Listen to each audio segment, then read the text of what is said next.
नमस्कार बंधुरा आमी निरुपमा चले एसेছি আর একটি নতুন ভিডিও নিয়ে। আজকে আমি কম কাপড়ে কি করে স্পার্ট কাটিং করা যায় ব্যাক পার্ট ছাড়া সেটাই দেখাবো। তো প্রথমে দেখুন এখানে 2.5 ইঞ্চিতে পয়েন্ট করে দিলাম, তারপরে এখানে 3 ইঞ্চিতে পয়েন্ট করে দেব। এবার এখান থেকে আমি নেকের মাপটা নিয়ে নেব। তো নেক এখানে আমি 5.5 দিয়ে দিলাম পয়েন্ট। এবার দাগটাকে সোজা কেটে নিলাম, এদিক থেকেও সোজা করে নেব দাগটাকে। এবার আরমোলের দিক থেকে দেখুন 5.5 ইঞ্চিতে আমি পয়েন্ট করব। 5.5 ইঞ্চিতে পয়েন্ট করে নিলাম, সোজা দাগ কেটে দিলাম। এরপরে এখান থেকে দেখুন আমরা বডির মেজারমেন্টটা নেব 36 সাইজের, যেহেতু কাটিং করব স্পার্ট। তো 36কে 4 ভাগ করলে 9 ইঞ্চি হচ্ছে, আর 1.5 ইঞ্চি এক্সট্রা নিয়ে নেব। তো এখান থেকে দেখুন প্রথমে আমি 9 ইঞ্চিতে একটা পয়েন্ট করব, আর এখান থেকে আমি একটু 6 পয়েন্ট করে দিচ্ছি।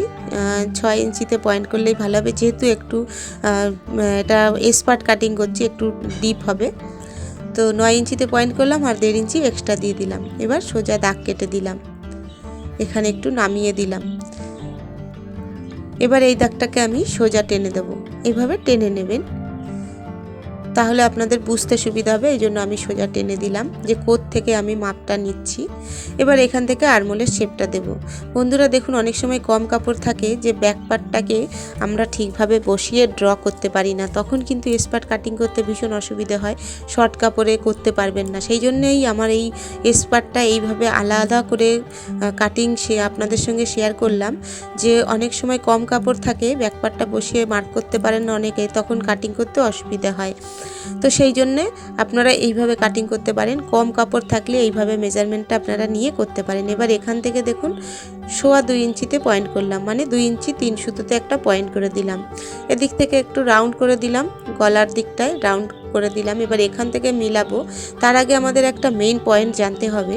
দেখুন এখানে আমাদের ব্যাক পার্টের লেন্থ আছে 14 ইঞ্চি। তো 14 ইঞ্চি থেকে যদি 2.5 ইঞ্চি কম করি তাহলে হচ্ছে 11.5 ইঞ্চি।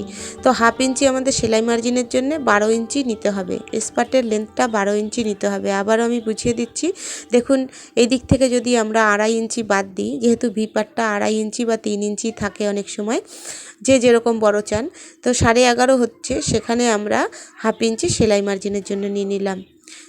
দেখুন এখানে একদম পারফেক্ট মাপ হবে, কোনো অসুবিধে নেই। আমি যেভাবে বলছি এইভাবে যদি কাটিং করেন কম কাপড়ে আপনারা কাটিং করে নিতে পারেন। তো দেখুন এখানটায় আমি সোজা আগে দাগ কেটে দিলাম 12 ইঞ্চিতে পয়েন্ট করে। এবার এই জায়গাটায় কতটা নেবেন এটা আমি বোঝাচ্ছি আপনাদের কিভাবে নেবেন। দেখুন আমাদের বডির লেন্থ আছে কত, 9 ইঞ্চি। তো এই যেখানে আমাদের মাপ আছে সেখান থেকে আমরা 3 ইঞ্চি আমাদের দরকার, 3.5 ইঞ্চিতে পয়েন্ট করব, তারপরে মিলিয়ে দেব।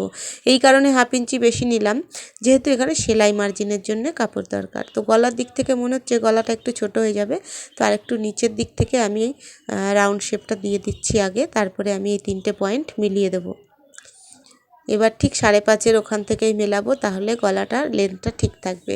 তো দেখুন এইভাবে আমি এখান থেকে মিলিয়ে দিলাম। দেখুন এইখান থেকে 3.25 ইঞ্চি আমাদের আছেই, তার মানে আমাদের 3 সুতো যদি চলেও যায় সেলাইয়ের মধ্যে কোনো অসুবিধে নেই। তো এবার আমি এই গলার দিকটায় এইভাবে রাউন্ড করে দিলাম সুন্দর করে। তো বন্ধুরা আজকের ভিডিওটা যদি ভালো লেগে থাকে অবশ্যই কিন্তু লাইক শেয়ার করবেন।